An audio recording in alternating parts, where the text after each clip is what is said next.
Video kali ini Mimin akan memulai pertemuan les online gratis fisikaku untuk persiapan kalian di UTBK 2022. Jadi untuk teman-teman yang belum nonton pertemuan satu sama pertemuan keduanya, diharapkan teman-teman harus nonton dulu biar bisa ngikutin semua materi yang Mimin kasih secara jelas ya, biar nanti teman-teman bisa ngerjain soal-soal UTBK di 2022 untuk persiapan masuk PTN ya. Oke, yuk langsung aja kita mulai videonya.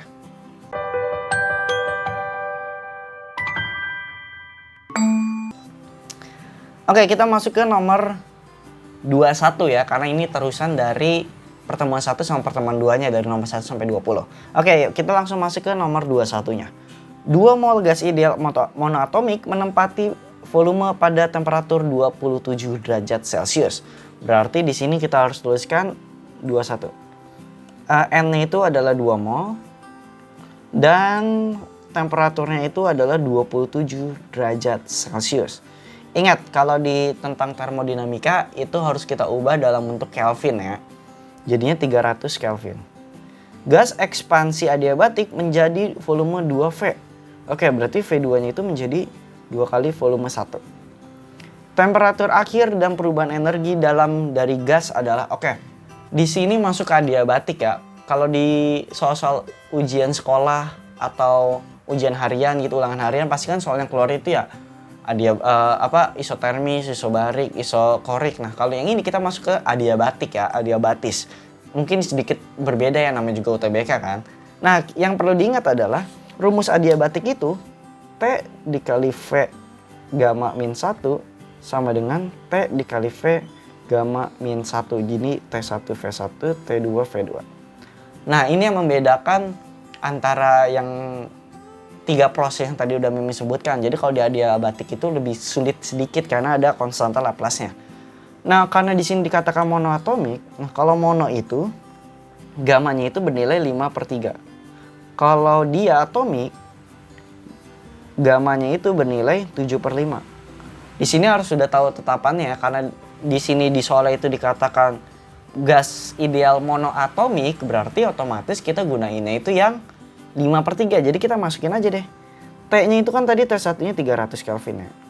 V-nya itu berarti kita masukkan 5/3 dikurang 1, 2/3 sama dengan T dikali V-nya itu 2V, tadi diubah menjadi 2V karena kan ekspansi jadinya 2V. Sama di sini berarti 2/3 juga ya. Berarti di sini 300 dikali V 2/3 sama dengan T dikali 2 pangkat 2/3 dikali V pangkat 2/3. Berarti ini bisa kita coret. Oke. Nah, di sini ya harus tahu sih tentang pemangkatan kayak gitu, penyederhanaannya seperti apa. Ya udah, karena di sini udah kita coret, berarti kita tinggal masukin. Berarti kan T-nya itu sama dengan 300 per 2 pangkat 2/3. Dan kebetulan di soal dikatakan 2 pangkat 2/3-nya itu adalah 1,58. 300 dibagi 1,58. Oke, jadi 190 Kelvin. Jadi untuk temperaturnya itu 190 Kelvin ya. Nah, selanjutnya udah nih dapat 190. Oh, ini nggak dibuletin ya, sorry. Berarti di sini kalau kita sederhanakan lagi jadinya 189 Kelvin ya. Ditanya perubahan energi. Oke, perubahan energi rumusnya apa? Yaitu delta U sama dengan 3/2 NR delta T. Ya, 3/2 NR delta T seperti biasa. Masukin 3/2 dikali N itu kan tadi 2 mol gas ya, berarti 2. R-nya itu 8,314. Delta T-nya itu adalah 190. 190, ya benar 190. Oh, 300 dikurang 190. Oh, T2-nya 190 dikurang 300. Oke, sama dengan coret. Berarti 3 dikali 8,314 dikali 110. Maka kalau kita hitung, ntar pakai kalkulator. Oke, 24. Ya, didapatkan ini minus ya. Nah, minus 2,7 kilo Joule. Jadi udah ini tinggal dikaliin aja seperti biasa. Aslinya itu hasilnya kan 2000-an, tapi kan karena di sini diubah dalam kilojoule ya udah berarti nanti jawabannya minus 2,7 kilojoule.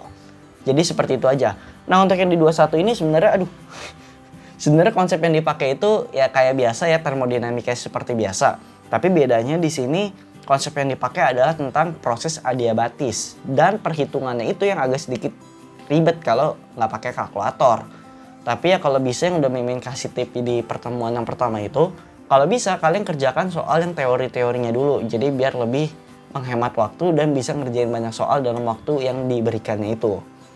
Kalau teorinya udah baru cari yang menurut kalian perhitungannya itu lebih simpel baru dikerjakan. Jangan langsung tiba-tiba cari soal yang susah, itu salah. Oke? Next ke nomor 22.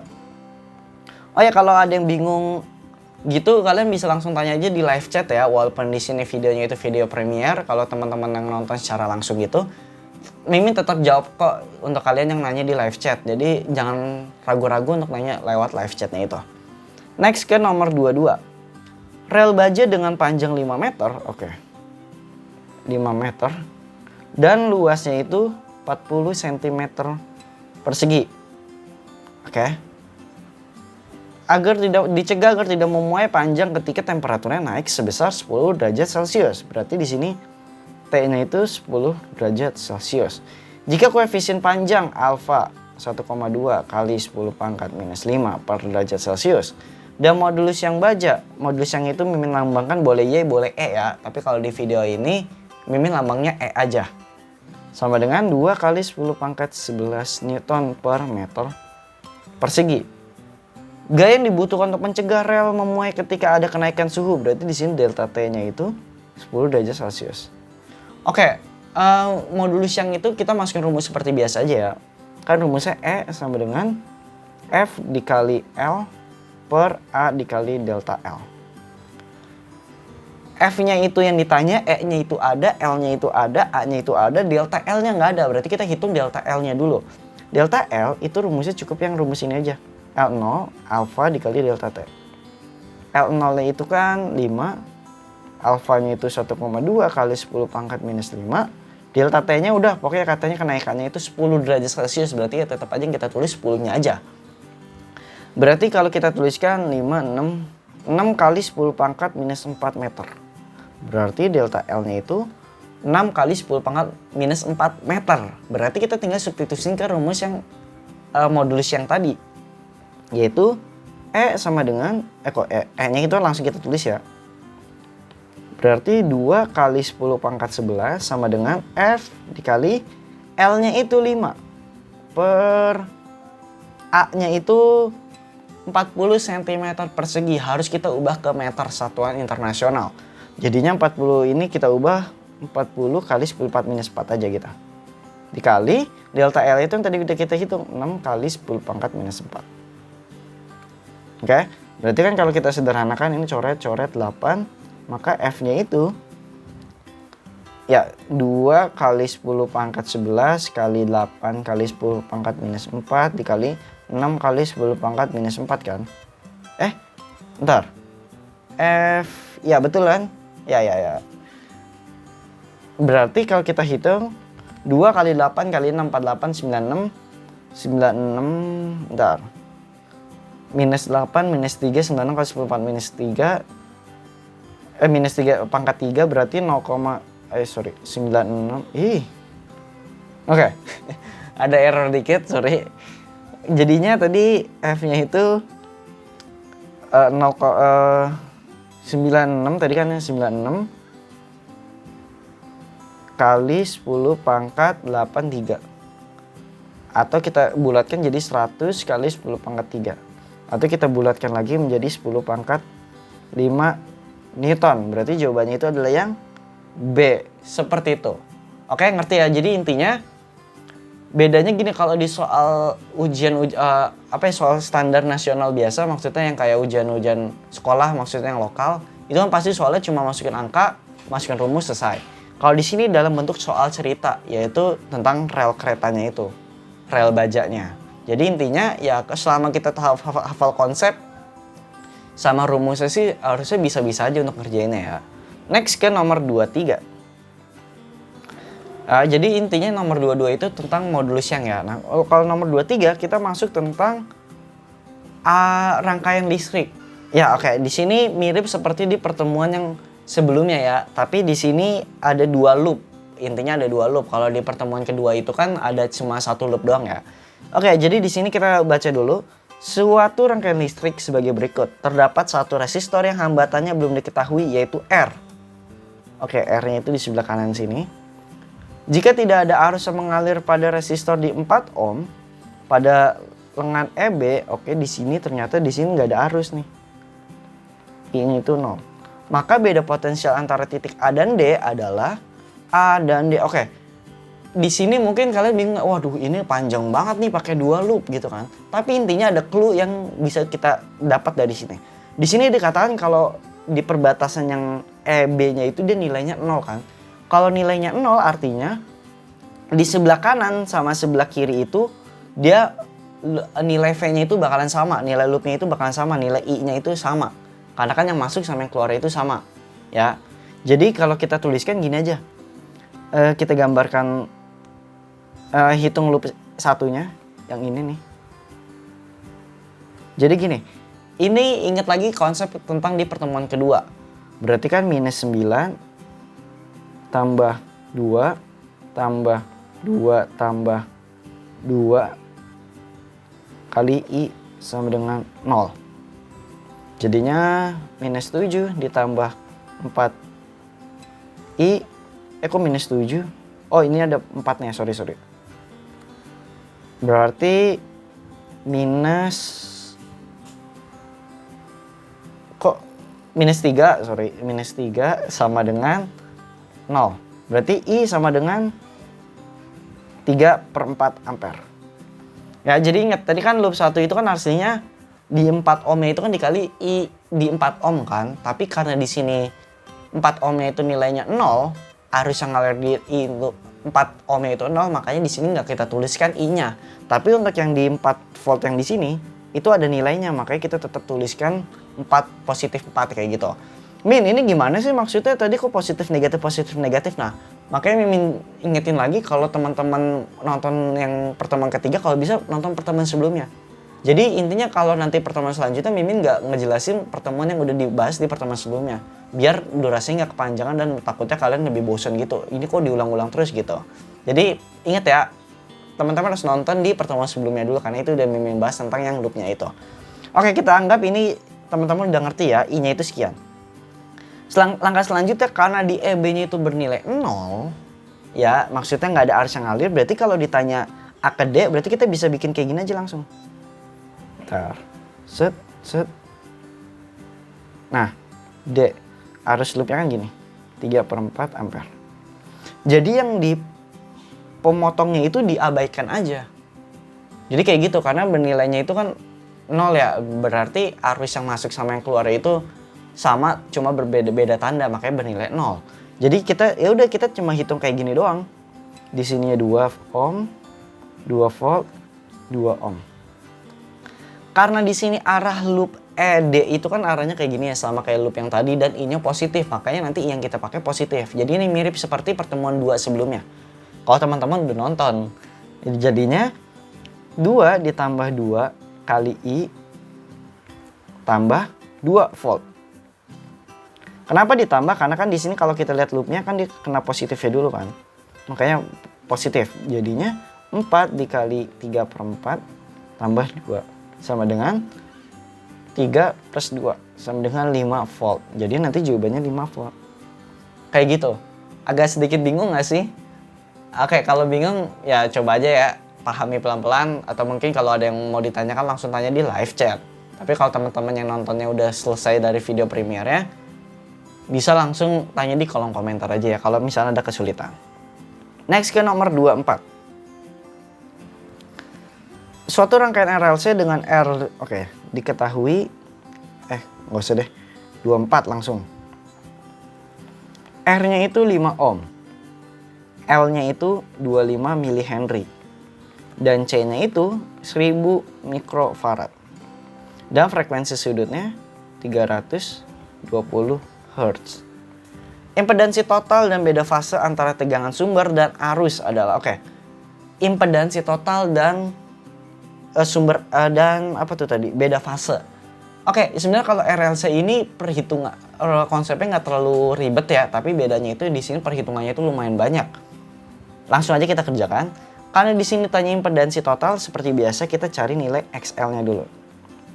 Omega dikali L. Omega-nya 320 dikali L-nya itu 25 mH, harus kita ubah ke Henry. Maka didapatkan 320 dikali 25. Aslinya itu 8 ohm. Mimin pakai kalkulator ya, yang tadi udah Mimin bilangin. Jadi kalau di UTBK nggak bisa, tapi kalau di sini kan karena pertemuan les seperti biasa, jadi pakai kalkulator ya nggak apa-apa. XC-nya 1 per omega C. 1 per 320 dikali C-nya itu berarti 10 pangkat minus 3. Kan 1000 kali 10 pangkat minus 6. Minus 6-nya dikali 10 pangkat 3, berarti kan sisa 10 pangkat minus 3. Jadinya ini kita pakai kalkulator. Di sini dapatkan 3,125. 3,125 ya. Ya udah, kita hitung deh Z-nya. Berarti akar 5 tambah 8 dikurang 3,125. Bener kan ya 3,125 ya. Kuadrat. Seperti itu ya. Berarti kita hitung aja seperti biasa. 5 kuadrat tambah. Nah, di sini dikatakan kalau 3,125-nya itu setara dengan 3. Dibulatkan ke bawah. Jadinya di sini kita anggap 5 kuadrat kan gini. 5 akar 2. Akar 2 dikatakan 1,4, berarti 5 dikali 1,4. Maka Z-nya itu didapatkan 7 deh. Berarti Z-nya itu 7 ohm ya. Nah, selanjutnya karena di sini yang ditanya itu beda fasenya juga. Jadi kalau beda fase itu rumusnya theta sama dengan inverse tan atau arcus tan. Inverse ya, arcus tan XL min XC per R. Pokoknya mana yang lebih besar dikurang mana yang lebih kecil dibagi dengan resistornya itu berapa. Ya udah, tan pangkat min 1. XL itu berapa tadi? XL itu kan tadi dapatkan 8. Min 3 per R-nya itu adalah R-nya 5. Tan 5 per 5 berarti kan sama ya tan min 1. Maka tetanya itu udah jelas 45 derajat. Jadi nanti teman-teman isi jawabannya itu yang E. Seperti itu. Nah, kalau lihat di opsi jawabannya itu kan ada bentuknya tan kayak gini nih. Ya ini sebenarnya pengeco doang sih. Kalau emang hitungannya ribet ya pakainya tan pangkat min 1. Tapi kebetulan karena di sini nilai 1 ya langsung tetanya itu dijadiin aja ke dalam bentuk derajatnya seperti itu. Next ke nomor 25. Kalau tadi yang Mimin jelasin ada yang kurang jelas atau yang emang kecepatan atau emang kurang jelas karena tulisannya agak sedikit jelek ya di pertemuan kali ini, tapi nggak apa-apa, langsung tanya aja di live chat ya. Next 25. 25. Sebuah peluru ditembakkan pada sudut 45 derajat seperti pada gambar di bawah. Kecepatan minimum yang diperlukan agar peluru tersebut mengenai atas tangki air. Di sini kita tulis dulu yang diketahuinya ya. Berarti di sini kita tulis itu X-nya itu adalah 6D. Kenapa cuma 6D nggak ditambah D? Karena kan di sini dikatakan sampai menyentuh atas tangkinya. Berarti kan atas tangkinya itu ya di tangki pertamanya itu. Makanya plus D-nya itu nggak dipakai nih. Yang ininya itu nggak kita pakai. Kemudian H-nya itu adalah 2D. Yaitu tinggi dari tangkinya itu adalah 2D-nya ya. Yang ditanya berapa kecepatan minimumnya. Di sini ini tentang graf parabola pasti yang keluar di UTBK pasti banget. Enggak juga sih. Pasti kalau ada graf parabola yang keluar itu berhubungan sama kayak gini. Jadi kita nggak masukin rumus cepat yang kayak X max, H max gitu nggak. Tapi kita ninjau satu persatu. Kayak bola basket yang dilempar ke ring, nanti kena ringnya itu berapa, jaraknya berapa, waktunya berapa. Nah kalau di soal ini tentang ya mirip-mirip juga, tapi ring bola basket itu berupa tangki airnya itu. Berarti kita tulis dulu rumus basicnya banget ya, penurunan rumus paling awalnya dari GLB sama GLBB. X itu kan rumusnya berarti V0 cos theta dikali T. Karena dia GLB, berarti kan cuma verticality. Tapi karena di sini membentuk sudut, makanya kita pakai cos. Kalau di sumbu Y-nya pakainya sin. Kecepatan nggak? Nggak ya, mudah-mudahan nggak. Oke. X itu dimasukin 6D sama dengan V0 cos 45 dikali T. Maka T-nya itu didapatkan 6D per V0 cos 45 derajat. Oke, T-nya udah penulisannya cuma kayak gini aja, nggak usah diapa-apain lagi. Karena kedepannya itu nanti pasti T-nya itu disubstitusikan ya. Kemudian Y atau H, Y aja deh ya. Itu rumusnya V0 sin theta dikali T minus setengah GT kuadrat. Rumus ini harusnya teman-teman udah tahu ya di materi tentang gerak parabola. Kalau emang masih bingung, teman-teman bisa cek aja di yang udah Mimin bahas di gerak parabola. Oke, berarti masukin V0-nya itu, Y-nya itu kan tadi 2D ya. V0 dikali sin theta. Nah, T-nya kita masukin dari hasil T yang tadi udah kita hitung sebelumnya. Yaitu 6D per V0 cos 45. Atau theta aja deh, kita tulisnya cos theta aja. Karena kan theta-nya sama ya, nilai sin sama cos-nya. Karena 45, berarti yang 45, yang 45. Dikurang setengah G, T-nya itu 6D per, tadi T-nya V0 cos 45 kuadrat. Nah, cos sama sinnya itu kan bisa kita coret, bukan bisa kita coret, bisa kita gabung menjadi tan. Dan V0 itu kita coret. Jadinya 2D sama dengan tan theta dikali 6D, ya benar ya, dikurang setengah, bentar, cos kuadrat G. Oke, G-nya di sini nggak usah kita ubah jadi 10 ya, karena di opsi jawabannya itu, G-nya itu tetap G, jadi nggak usah kita ubah. Setengah berarti 3D, 3, 18, 9. Berarti 9D, bentar. Wait. Kuadrat 18, kok 9. 18D per V0 kuadrat cos kuadrat theta. Atau sebenarnya tetanya mau dimasukin pas di awal juga nggak apa-apa, tapi kalau menurut Mimin kalau langsung ditulis di atasnya itu ke bawahnya perhitungannya makin ribet, makanya tetanya dimasukin nanti di belakangan aja. D-nya kita coret, jadinya 2 sama dengan tan theta, tan 45 itu kan 1, makanya jadinya 6 doang. Dikurang, oh ini G-nya ketinggalan, sorry. Berarti G dikali 18D kan gini ya, per V0 kuadrat cos kuadrat theta. Cos kuadrat theta-nya kita ubah aja langsung, jadinya 1/4. Jadinya G dikali 18D per V0 kuadrat 1/4 sama dengan 4. Ya, sama dengan 4 karena kan 6 dikurang 2 jadinya 4. Jadinya kita tuliskan lagi V0 kuadrat sama dengan 1/4 pindah ke sana, turun ke bawah, berarti 9 dikali 18 kali D per setengah. Oh, sorry, di sini bukan 1/4 ya di sininya. Tapi setengah, karena kan cos 45 itu setengah akar 2. Setengah akar 2 1/4 dikali 2, berarti di sini setengah. Oke, untung aja kelihatan. Berarti di sini per setengah coret jadi 2. Nah, kita coret ya. 9.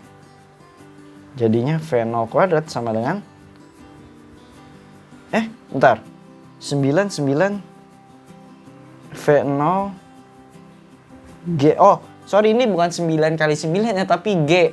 Nyaris saya salah, G. Berarti di sini itu 9 dikali GD. Nah, baru deh V0 kuadratnya jadinya 3 akar GD. Nah, jawabannya adalah yang D. Oke, ini mungkin emang sedikit agak rumit. Yang pertama karena G-nya itu nggak dicoret, jadinya seringnya ketukar sama 9. Jadi 9 sama G-nya itu malah dikali jadi 81. Tadi Mimin agak sedikit keliru di situ. Tapi pas dikerjakan ternyata nggak terlalu susah gitu kan. Yang penting mah kita ngerti yang GLB sama GLBB, terus penurunan ke bawahnya pakai yang matematika. Makanya tadi Mimin bilang kalau emang fisika itu ya nggak terlepas dari matematika. Makanya usahain juga matematikanya itu bisa. Terutama dalam pengurangan penjumlahan yang dipindah ruas kali tambah akar gitu-gitu. Next ke nomor 26 langsung aja. Ingat sekali lagi kalau ada pertanyaan langsung tanya di live chat atau di kolom komentar ya. Oke, 26. Oke, bola A dengan massa 30 gram bergerak ke kanan. Oke. Kita tulis dulu MA-nya itu 30 gram. V-nya itu adalah 0,20 meter per second ke kanan. Sedangkan bola B yang masanya sepertiga. Bola B masanya sepertiga berarti kan 10 gram. Bergerak ke kiri dengan kecepatan 2 kali berarti VB-nya itu 0,4 ke kiri. Jika kedua bola bertumbukan secara lenting sempurna, waduh ini tentang lenting sempurna nih, ini bakalan panjang banget ya cara ngerjainnya. Jadi di UTBK itu kalau soalnya itu nanti keluar momentum, pasti yang keluar adalah dua kemungkinan. Entah itu yang lenting ini, sebagian besar sih pasti yang keluar lenting sempurna sih. Atau yang keduanya itu tentang yang anak yang lompat dari perahu atau dari skateboard gitu-gitu. Oke, karena di sini tentang lenting sempurna berarti kita gunakan hukum kalian momentum linear, yaitu yang MA VA ditambah MB VB sama dengan MA VA aksen ditambah MB VB aksen. Kita masukin angkanya aja seperti biasa. Jadinya 0,2 0,30 kali 0,2 maksudnya gitu. Ditambah VMB-nya itu 10. Nah, VB-nya itu ingat kalau di momentum itu kan dia mainin vektor ya. Jadi kalau apapun benda yang bergerak ke kiri itu pasti nilainya negatif. Jadinya ketika tadi VB-nya itu 0,40 meter per second ke kiri berarti nanti pas kita masukin itu harusnya negatif. Jadi di sini minus 40. Sama dengan 30 VA aksen ditambah 10 VB aksen. 6 dikurang 4 sama dengan 30 VA aksen tambah 10 VB aksen. Berarti duanya itu kita coret ya kan 6 kurang 4, duanya kita bagi semuanya jadinya 1 sama dengan 15 VA aksen ditambah 5 VB aksen. Ini kita sebut sebagai persamaan 1. Jadi ya soal yang ini agak sedikit panjang ya, tapi nggak masalah. Yang penting kan ini sekedar latihan, yang penting kalian ngerti. Nah kemudian karena di sini lenting sempurna, kalau lenting sempurna itu kan berarti koefisien restitusinya bernilai 1. Berarti nilai koefisien restitusinya kita masukin rumusnya minus VB aksen minus VA aksen per VB dikurang VA. Nah ini rumus harusnya kayak gini ya. Jadi teman-teman rumus koefisien restitusi itu seperti ini. Dan ingat jangan lupa mainin arahnya kalau ke kiri negatif. Karena karena lenting sempurna maka E-nya itu 1 dikurang VB aksen minus VA aksen per. Nah VB-nya itu ingat tadi kan ke kiri ya, makanya negatif. Makanya tadi negatif. Tadi berapa VB-nya? Minus 0,40.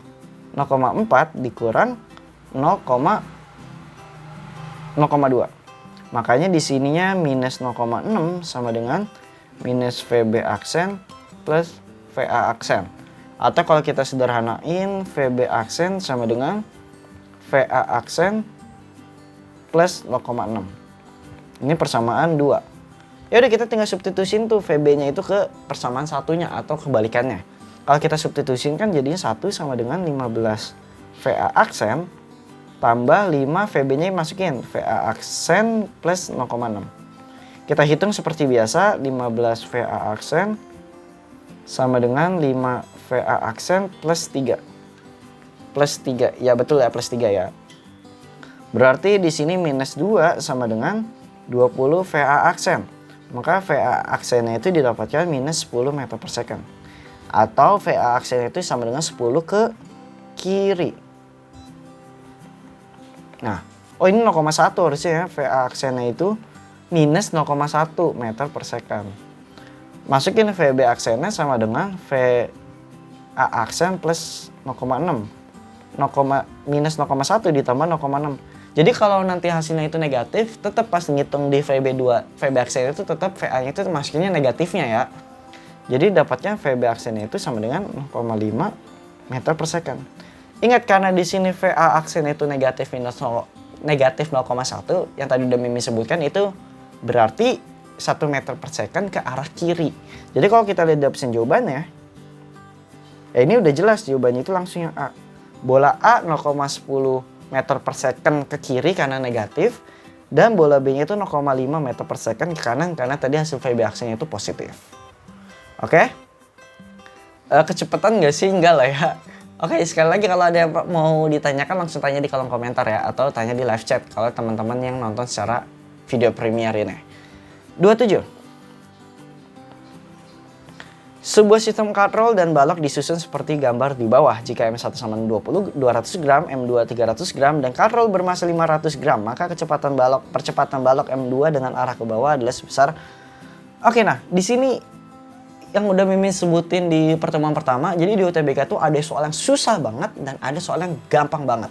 Bahkan ada teori yang sebenarnya nggak usah ngitung, langsung coret-coret doang.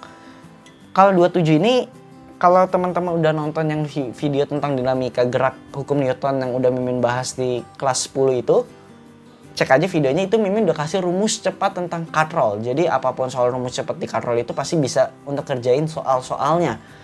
Kalau di sini Mimin langsung aja pakai cara cepat ya. Sigma F per sigma M. Ini Mimin sekilas, kalau lebih jelasnya teman-teman bisa lihat aja di video yang tadi Mimin sebutin itu. Sigma F-nya itu kita simbolkan ini W2. W1 ya, sorry. W1 ke bawah itu kan W2. Oke? Arahnya itu kan berlawanan ya. Artinya gini. Ini 200 gram berarti arah gerak itu ke bawah, ini ke atas. W2 searah dengan arah geraknya, yaitu ke bawah. Makanya di sini kita bisa tuliskan yang kita pertulis pertama itu adalah W2 dikurang W1 per sigma M-nya itu kita tinggal tambahkan aja. M1 ditambah M2. Nah bedanya kalau di yang kelas dinamika gerak itu nggak ada katrol. Tapi kalau ada katrol kita tinggal tambah setengah dari massa katrolnya aja kayak gitu. Untuk semua rumus ya. Yang bentuk-bentuk apa gitu katrol-katrolnya yang udah Mimin jelasin di dinamika gerak itu yang di kelas 10. Kalau ada massa katrol tinggal nanti sigma M-nya itu ditambah setengah MK-nya massa katrolnya. Ya udah kita masukin deh. Berarti kan 3 dikurang 2 per 0,3 ditambah 0,2 ditambah 0,25. Bener ya? Berarti kan jadinya 1 per 0,75. 1 dibagi 0,75 3 per 4, 4 per 3. Berarti A-nya itu adalah 4 per 3 meter per second kuadrat. Nah, simpel kan? Berarti jawabannya langsung yang C. Seperti itu. Jadi lumayan nih kalau nanti teman-teman ketemu soal tentang katrol di UTBK. Pas di nanti tes itu, teman-teman bisa langsung ngerjain deh kayak gini dalam waktu 1 menit. Jadi lumayan tuh waktunya bisa untuk ngerjain soal yang lainnya. Seperti itu. Next, kalau emang tadi rumus cepatnya ada yang bingung atau apa, langsung tanya di live chat ya atau kolom komentar. Nggak usah ragu-ragu. Ingat, Mimin ini kayak ngasih fasilitas secara gratis kayak online pada umumnya. Ada tutor gitu. Jadi kalau mau nanya nggak usah ragu-ragu, langsung tanya aja. 28. Sebuah bola bermassa 500 gram diletakkan di atas meja licin setinggi 3,2 meter.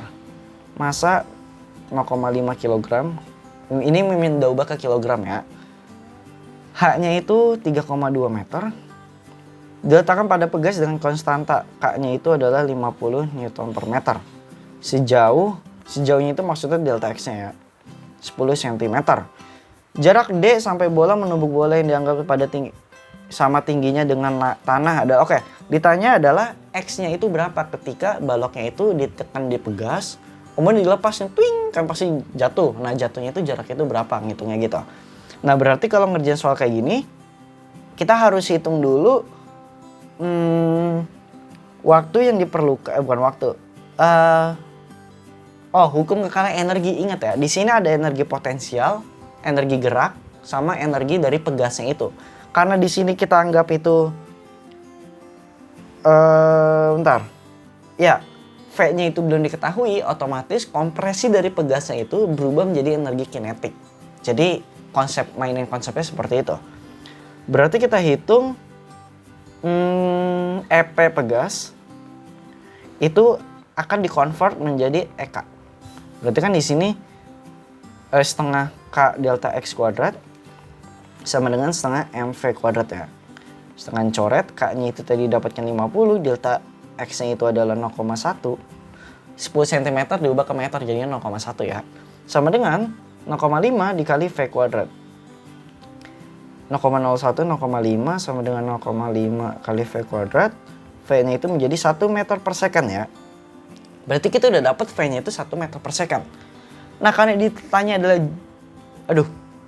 yang ditanya adalah jaraknya, berarti kan X sama dengan V dikali T. T-nya itu belum dapat karena di sini bolanya itu jatuh ke bawah. Ya, berarti kan kita bisa langsung gunakan rumus gerak jatuh ke bawah. Berarti T sama dengan akar 2H per G. Ini ada di materi kelas 10 semester 1 ya tentang GLBB, gerak jatuh ke bawahnya itu. H-nya itu tadi didapatkan ya, di situ 3,2. Berarti 2 dikali 3,2 per 10. Berarti kan sama aja 0,8 second. Maka X-nya itu tinggal 1 dikali 0,8. Maka X-nya itu dapatkan 0,8 meter. Jadi jawabannya itu yang C. Seperti itu. Jadi ingat, kalau ada tentang pegas sama entah itu gerak, entah itu ketinggian, pasti berhubungan sama energi, hukum kalian energi. Jadi di soal nomor 28 ini gabungan dari GLBB, gerak, hukum kekalahan energi, sama tentang pegas ya, pegasnya itu. Ya itu masuk ke hukum kekalahan energinya itu sih. Jadi intinya teman-teman harus tahu semua konsep yang ada di fisika. Jadi kalau tahu konsep-konsepnya tinggal dihubung-hubungin aja deh seperti itu ya. Next ke nomor 28. 29. Cahaya merah dengan panjang gelombang lambda 700 nanometer melalui celah ganda dengan jarak antara kedua celah, D-nya itu adalah 2,8 mikrometer. Jika diletakkan jarak layar pada jarak berarti L-nya itu 1,5 meter. Dari celah ganda tersebut, jumlah total garis terang yang nampak pada layar. Oke, kan kalau di soal biasa itu kan kita suruh ngitung berapa jarak terang 1, terang 2 gitu. Kalau di sini kita suruh nyari total garis terang. Total garis terang nampak pada layar. Oke. Di sini yang ditanya itu adalah N-nya. Oke, kita tahu ya kalau rumusnya itu kan DY per L sama dengan N dikali lambda, atau D sin theta sama dengan N dikali lambda. Oke. Nah, untuk rumus ini sebenarnya ada dua tipe versi yang mungkin di buku-buku ada. Yang pertama versi kayak gini, yang kedua itu Y-nya itu jadi P dan N-nya itu jadi M. Tapi intinya sama. Kalau D itu jarak celah, Y itu jarak terang pusat ke terang berapanya, L itu adalah jarak dari celah ke dinding ke layar, N itu adalah ordenya, dan lambda itu adalah panjang gelombangnya ya. Berarti kita masukin. Nah, di sini kan karena dikatakan total garis terang yang nampak pada layar, berarti kan ditanya N maksimum kan? N max. Berarti N max itu yaitu ketika sin theta-nya itu bernilai 1. Karena kan sin itu kan bernilai maksimumnya itu ketika bernilai 1. Atau berarti bisa kita tuliskan D sama dengan N dikali lambda. Maka N sama dengan D per lambda. D-nya itu berapa tadi? 2,8 mikro kali 10 pangkat minus 6. Dan lambdanya itu 700 nanometer. Berarti kalau jadi mikro 0,7 kali 10 pangkat minus 6. Ya benar ya. Berarti coret-coret 0,4 dibagi 0,1 berarti 4. Berarti N-nya itu adalah 4 kan, nilainya itu N itu 4. Nah, kalau kita lihat, kalau di terang itu kan gini, jadi kalau kita sederhanain. Nah, ini ada terang pusat. Jadi kalau di celah itu atas bawah itu disebut sebagai orde satunya. Jadi gini, ketika di sini ada terang satu pusat, terang satu deh. Maka di bawahnya juga ada yang disebut terang satu. Oke. Kalau di sini ordenya 4, berarti kan di atas sini ada 4, di bawah di sini ada 4. Harusnya ketika kita totalin harusnya adanya total garis terangnya itu adanya 8. Jadi bukan 4 tapi ada 8. Makanya nanti jawabannya itu adalah yang C. Karena kan di sini ditanya jumlah total garis terangnya, bukan berapa ordenya. Bedakan ya. Makanya di sini nanti jawabannya itu adalah yang 4 ditambah 4 8. Oke? Next ke soal selanjutnya. Ingat sekali lagi teman-teman, kalau ada yang kesulitan atau tadi Mimin jelasin itu kurang jelas, langsung tanya di live chat ya. Dan kalau emang ada yang salah konsep, mohon maaf, tapi mudah-mudahan sih nggak ada ya. Oke, nomor 30. Sebuah cahaya tak terpolarisasi dengan intensitas I masuk melalui polarisator. Kemudian cahaya tersebut melalui analisator dengan sudut θ-nya itu 60 derajat. Intensitas akhir cahaya tersebut. Nah, ini nih soal UTBK. Gelombang cahaya itu kan biasa kita bahasa itu ya tentang yang tadi tuh kisi difraksi, interferensi, alat optik. Nah, dan ini kita masuk tentang polarisasi cahaya. Soal yang paling jarang dijelasin sama guru-guru di sekolah. Ya, walaupun pasti ada sih beberapa guru yang ngebahas, tapi ini jarang banget ya. Dan di sini masuk ke soal UTBK.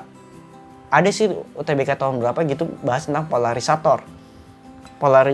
Yang terpolarisasi. Jadi rumusnya sebenarnya cukup simpel sih selama teman-teman tahu tentang konsep ini. Jadi rumusnya itu cuma gini doang. I aksen sama dengan I0 setengah I0 cos kuadrat θ. Udah kayak gini doang rumusnya. Jadi kalau kita masukin setengah I dikali cos kuadrat 60. Setengah dikali I seperempat. Jadinya I aksennya itu adalah 1/8 I. Jawabannya ketemu deh tuh A. Kayak gitu. Jadi makanya kalau bisa teman-teman tuh belajar banyak materi-materi latihan soal. Kayak nomor 30. 30 kelihatannya susah. Karena apa? Karena kita belum pernah belajar di sekolah atau belum diajarin sama guru. Ternyata pas kita tahu rumusnya itu gampang. Jadi gitu. Jadi UTBK tuh ada konsep materi yang jarang banget diajarin di guru, dimasukin dalam UTBK, tapi dalam soal yang simpel. Makanya ketika ketemu soal kayak gini dan teman-teman udah terbiasa ngerjainnya, ya gampang ngerjainnya. Jadi anggap aja ini kayak bonusnya gitu. Jadi ya otomatis bisa ngerjainnya kayak gitu. Makanya Mimin ingetin lagi ke teman-teman semuanya, jangan lupa untuk nonton pertemuan-pertemuan yang udah Mimin bahas les online gratisnya itu dari pertemuan 1, 2 sampai yang sekarang itu yang ketiga. Biar teman-teman udah semakin matang siap untuk ngerjain UTBK-nya. Dan jangan lupa belajar materi lainnya juga kayak TKA yang lainnya, kimia, biologi, matematika, dan TPS dan lain-lainnya ya. Oke, cukup sekian untuk pertemuan les online gratis untuk pertemuan ketiganya ya. Kalau emang tadi yang Mimin jelasin ada yang kurang jelas atau mungkin berlibet-libet atau kecepatan atau adalah yang kurang jelas dimengerti sama kalian, bisa aja langsung tanya di kolom komentar DM Instagram ya atau apapun gitu. Tapi kalau bisa di kolom komentar aja biar teman-temannya juga bisa ngebaca nih. Oh iya ini kenapa ya? Ternyata udah dijawab kayak gitu ya. Dan sekali lagi kalau misalkan selama ngerjain soal ada yang salah, mohon maaf. Kalau ada koreksi langsung tanya di kolom komentar aja, langsung tulis di kolom komentar ya. Biar Mimin juga bisa meriksa lagi jawabannya itu benar atau salah. Oke? Oke, dah segitu aja. Cukup sekian pembahasan soal untuk yang pertemuan ketiga. Kelas online gratis yang udah Mimin adain. Kalau ada kekurangan apapun atau kesalahan apapun, mohon maaf ya. Dan sampai jumpa di pertemuan les online gratis fisika UTBK selanjutnya.